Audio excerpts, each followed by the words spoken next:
watching Property TV.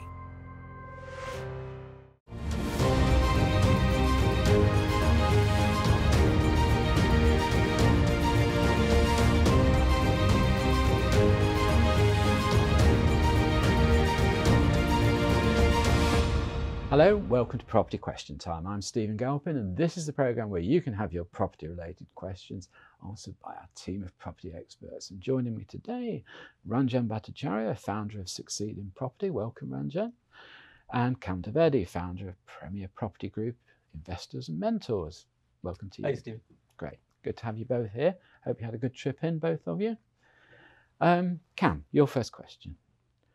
What would the panel suggest is the most beneficial improvement to a private residential house to increase its value? I know that's a good one for you. That is a good one. That's a very exciting topic. Fluffy cushions. Fluffy cushions always helps. Yeah. The thing about our country, what I love about it is that although there's square meterage, and many professionals, they work out everything in square meterage or square foot. What we work our residential property out is actually in a number of bedrooms. So one of the simplistic yet so useful ways of adding value to residential properties, and we do it all the time. My students do it, we do it, everyone who comes in touch with us does it, is adding value via bedrooms. So for example, if you look for a floor print specifically, you look for a floor print, through Rightmove, through Zoopla, etc., where you've got a floor plan where, for example, there is a bathroom, which is minimum 6.52 square meters, and it's got a window, you can repurpose that bathroom into a bedroom. So the bathroom moves, that becomes a bedroom, and you have instantly created equity in that property by adding a bedroom, because when the values come along, in my experience, they value it by number of bedrooms, not by typically square meterage. So it's a really way of adding another 30, 50, 100,000 pounds, depending on where you are in the country. It works across the country. Okay, and Cam, just on the subject of valuations, do you have any difficulty with the sort of current trend of some of the big valuers centrally registering their values, and does that not restrict the opportunity for getting variations in value? Well, in my experience, each valuer is not centralized, what we're finding. So they'll have values within the area, and they'll use comparables, land registry comparables as they will. They'll use tools. If they can't value it themselves, they'll use tools to value it, such as HomeTrack, for example. HomeTrack, over 70% of the valuers across the country use HomeTrack. And it's their personal experience. Valuers valuing for years, knowing the area, they're the best ones. They will know what the comparables are, and they will use those to value your property. And just keeping the conversation real, values are down valuing right now. It's uncertain times, it's the recession, and all the stuff that we're aware of. Come on, don't Red Book rules say you should value today? Absolutely. So today's valuation, what is today's valuation? Today's valuation is the most recent sold comparable, which is land registry data. So anyone in their right mind, as valuers do, they will look at land registry data and they'll compare it to that. And they'll probably knock off a little bit, just because of the uncertain times, because maybe they're concerned about the indemnity insurance, I don't know, can't say, but they'll give you a little bit of a down valuation, but reality is reality. So that's how comparables have been happening since the 17th century, and that's what they'll do. Okay, Ranjan, any ideas on upping the value of residential property? Well, apart from fluffy cushions, I think the thing with you've got to look at what the market for that property actually wants and what they're willing to pay for. It's got to start with that, because there's some markets where we've done the splitting bedrooms and the strategies that Cam's talked about, but also it depends on what the end market for that property is. If it's a rental market, then invariably it'll add rental value. But there are certain markets for sale where actually a larger, more spacious one-bedroom flat is actually better than a two with a box room, because people will value that extra lounge and kitchen. It all depends on the market. But I think the principles that I adopt is, if I'm going to spend £1 on adding value, I want to get £2 back. I'll start with that. I start with the market, what the market wants, and I start with, I'm going to put in £1, I want £2 back. And then I look at my hierarchy of adding value. So the biggest bang for buck that you get is normally by subdividing a property into multiple flats, assuming you get planning permission. Normally, if you can create more flats out of an existing building, you'll get a better value. The second cheapest way to add sort of space and value, I think, is loft conversions. Because a loft conversion in a pitched roof, the pitch is already there, you're adding a dormer, it's carpentry, subject to planning. The next most expensive thing to spend money on is ground floor extensions. And then there's above ground floor extensions, and finally basements. And whether or not you go down that hierarchy, of course, depends on the market in that area for the finished product. Of course, depends on whether you get planning permission, but it also depends whether the end values will give you that spend £1, get £2 back equation. So basements won't work in Hull, for example. And keep it within the price structure of that area, presumably. Exactly, exactly. Now, Stephen, one of the things, though, just to be aware of with all of this is capital expenditure. So it's all great, that's all stuff that, we all do and it all works. However, how much money are you actually investing in what you're doing? It's a key part that people miss. So can you use that capital to do more with that capital to buy another property, or is it worth converting? So one of the specific things that we look at is how long does it take? So we use the number of 36 months. So anything that you're converting or anything you're creating flats, etc., and is only worth doing, or loft conversion, is only worth doing if you're going to get that money back by extra income or uplift within 36 months. And you can choose your number, right? So our number is 36. You can choose your number that works for you. And that then makes it's a sanity check. Yeah. You've got to be quick in and out. But if you do the £1 in, £2 out, then you can get development finance to fund. And I think all those categories that you mentioned, Ranjan, were subject to these new permitted development rights anyway, aren't they? Many of them are in many areas, yeah. Okay, great stuff. Okay, Ranjan, your question is, let me just do this. Right, could the panel please explain to me the principle of right to light? I've received notice from my local council that there is a proposal to build a small block of flats adjacent to my house. From the description, such a development would effectively cut out most of my natural sunlight on one side of my house, both upstairs and downstairs. Is there anything I can do? Well, there is, when someone applies for a planning permission and it's within a certain proximity to other dwellings which have habitable rooms, then they do have to produce a light survey. They do have to get a professional light survey done to kind of predict what the impact will be on neighbouring buildings. And this is very, very scientific. They'll produce lots of tables and graphs and all of that and prove it basically in different kind of light conditions. And all councils will not allow under planning permission for a property to be developed where there is that loss of light. So it's up to the developer to prove to the council's satisfaction and to the rules that exist that there will be no loss of light from that development on yours. The other area where light surveys comes into play is when people are doing conversions of commercial buildings to residential use, because there you have to prove not loss of light for neighbouring properties, but you have to prove that when you convert a commercial building into residential use, the occupants of that building have adequate natural light provided by existing windows. And that's another area where you have to get a light survey. Look, it's a long time since I've done this, but am I right in recollecting that to have the right to light, you have to have enjoyed that light for 20 years plus? Yes, it's something like that. There are criteria, and normally, unless they're sort of tall trees or anything like that, most people would have done that. You're flipping that coin, by the way, sort of investor developer perspective. What do you do when you're buying land, for example, or you're buying a building where you intend to develop, or you're looking to convert that building? Some of the neighbors can be cheeky. What they can do is they understand that you're looking to develop. So what they'll do is they'll punch in a window so that you can't develop.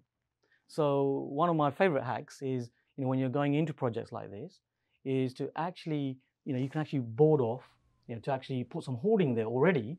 So it actually creates a barrier. So you've already blocked off the space, so someone can't actually then create a window to say that you got natural light, that they've got natural light, and that you can't develop. It's a nice little hack there which you can do right at the beginning. I mean, they do this in prime cities like London. I mean, they usually dress it up with these great hoardings and have adverts on them. But what they're really doing is exactly the principle that I've just shared. So just a nice little hack there for developers. Okay. Anything to come back on there, Ranjan? Well, I mean, if someone has cheekily planted, I get the hoardings issue, but if people have just put in a side window, it's going to fail on the time factor, it has got to, yeah, exactly. It's got to have been there for a certain amount of time. It's got to have been done with planning permission, first of all, which it probably wouldn't have been done. And also the light issues are to do with light for habitable rooms. Yes. So if it's a side window and it's just lighting up a bathroom or something like that, that's not considered a habitable room. It's bedrooms and lounges and things like that. Okay. Quite a complex subject. Looks like you need an expert. You need an expert to shine light on it. Yeah. To illuminate the situation. Yes. Okay. We can go on forever with that one. Gents, thank you very much indeed. That's all we've got time for this half of the show. So join me again after the break. You are watching Property TV. You are watching Property TV. Hello and welcome back to part 2 of Property Question Time. I'm Stephen Galpin, and joining me today are Ranjan Bhattacharya and Cam Dovedi. Welcome back, guys. Cam, I'm considering converting my 6-bedroom house into an HMO. I know I need to conform to local authority guidance for my licence. However, has the panel any supplementary advice for me in calculating my business running costs in relation to overall profitability? I think this is going to take going on here. It's going to take a while, isn't it? This is going to take a while. There's so much, isn't there? So one of the things that you can do, and you should be doing right now from my perspective, is that you need to look at the energy bills, the energy costings. So one of the things with our HMOs, and anyone who's got HMOs will understand that energy bills are going up, and if you've got bills included, the challenge you're going to have is if you're incorporating in that rental, obviously that's going to reduce your rental and it's going to increase your cost base. So what can you do? Well, first of all, it's about assessing what is that cost base. So typically from measuring data, if you like me, quite analytical. I like data. And what we find is typically each room tends to be around £12. So the cost of each HMO room when it comes to all utility bills is that £12. So if it's £12 and we are now assessing that that's going to rise by, who knows, 2, 3, 4 times even, we've got to see what happens. But that's where we're seeing it going. I don't know what Ranjan's thoughts are on that one, but that's where we're seeing it going, 2, 3, 4 times. Well, that's going to, of course, increase your cost base. So one of the things is to manage that cost base. So what we're doing is we've started using these new formed intermediate companies who are actually dealing with your utilities. So what they're doing is they're taking a bit of a hedge on the utilities. So, for example, we're looking at some companies where they're literally going to charge us £15 per room. So quick rule of thumb, £15 per room per tenant is what they're charging, which means you can have a confirmed figure for 12 months, 24 months, whatever you decide to agree with them. So they take a hedge, they make the money that way, but with you, you've got certainty. So I would say that's one of the biggest ones when it comes to HMOs, and the writer in for this one should be looking at that. Given the sort of current news on energy costs, are those companies going to be reliable if you commit to them for 12 months? Are they going to be able to buy the energy? Yeah, so I need to be clearer. So these are it's good. So these are intermediate companies. So they're not actually energy providers. As I understand it, they're taking a hedge on the market. So they may make some money, they may not, but that's their business model. As far as you are concerned, what you're getting is certainty. So I'm happy to pay for certainty, if you can get it right. And if that's your view, they don't go bust, though. That's the issue, isn't it? Yeah. That's true. I mean, if they go bust, as you're aware, it's not the energy provider who goes actually bust. It's usually the intermediate that goes bust, right? And of course, then you've got a recourse to that. So you're back to square one and you find another intermediary. It's not really a challenge. The thing about property investing and momentum investing is that we have to navigate through these challenges. Otherwise, someone will just stay where they are. And in my experience over the last 30 years, that's what I've been doing, is navigating through. And you can navigate through. I'm living proof of this. What about some of the sort of practical, technical measures that you could put in?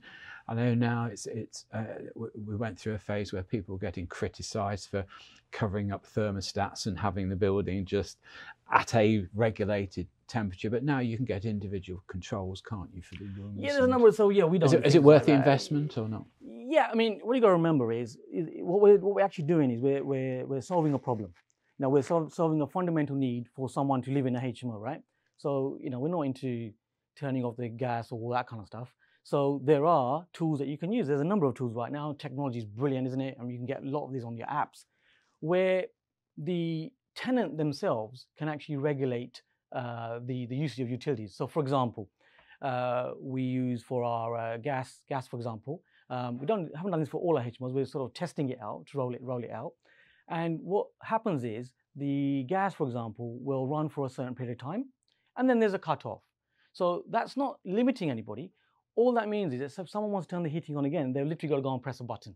So, for example, if someone's leaving all the heating on, got all the windows open, and they're not in the property, like a sensor light. Yes. So sensor light's another example. But with the heating, it will just cut off the heating. So if someone wants the heating, they just got to literally press the button to start it up again. So you're not limiting it, but you're just managing it in a better way. So that's one. Ranjan's mentioning another one. So sensor lights are really good. Communal areas, we use sensor lights. So those will turn on and off as required as well.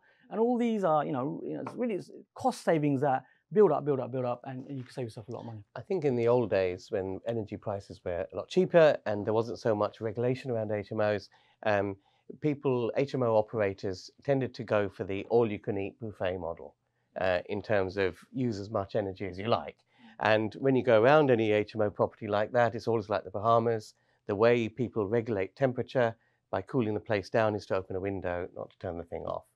So those days are gone. And what we've done with all of ours actually is individual meterage for the room. So what we do is we say, look, okay, we can actually measure your consumption. Our places are usually all electric. And there is a certain amount that's included in your room rate. So it's a fair use policy. So you go over that and you'd have to pay that as a top-up. Is that not a bit of a nightmare, sort of from a management point of view? Not if you've got the systems, because we provide the Wi-Fi and internet with every HMO that we do. And the system we've got actually feeds into the router and gives us the readings for each room from our office. It's all very clever.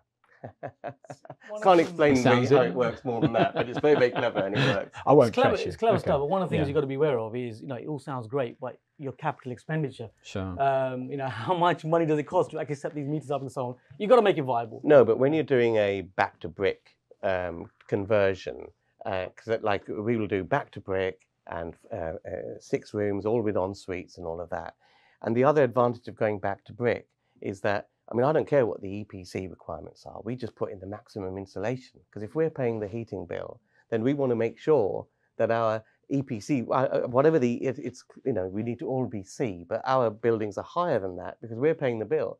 So back to brick means we've got insulated plasterboard everywhere, we've got maximum insulation everywhere, double glazing, all of this sort of stuff. So we're conserving the energy as well.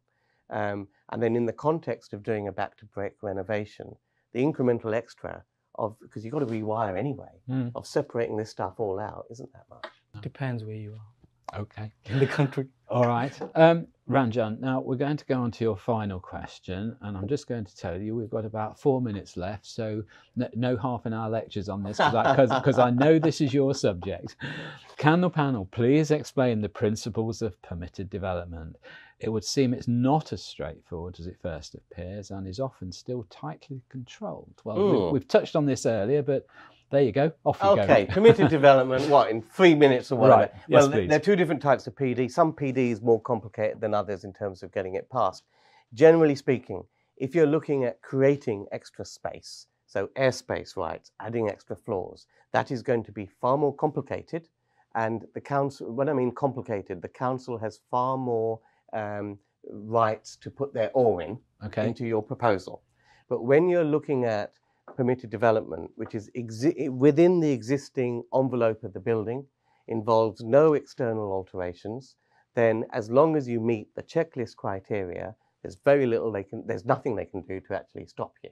If you want to punch in additional windows and create extra space or do extensions, that's all subject to full planning permission. So the easiest PD to go for, the one that you know that you're going to get certainty on, is one where the building envelope remains the same. Okay. And there are 4 specific PD rights now that are working really well, and you've got to learn the detail. Okay. And where do we learn that detail? Or wherever you like. Are the councils going to readily supply it? Well, or? quick question for you then, Stephen. I mean, I was often wondering this. I don't know what you think about Ranjan. Why aren't all these planners doing this stuff? They, why, because they, let's be honest, they don't know the details. So really, where do you learn from? Learn from, if you're asking the question, learn from people that have got experience in this, who are actually doing it now. I mean, I just as a generality, if we're talking about planning, I've long thought that since planning has become far more technical, we have eco considerations to take into account these days, quite complex mechanical engineering issues with new buildings. I do wonder whether a team of sort of 10 or 12 lay councillors are really the right people to be governing our planning regs. That's an interesting question.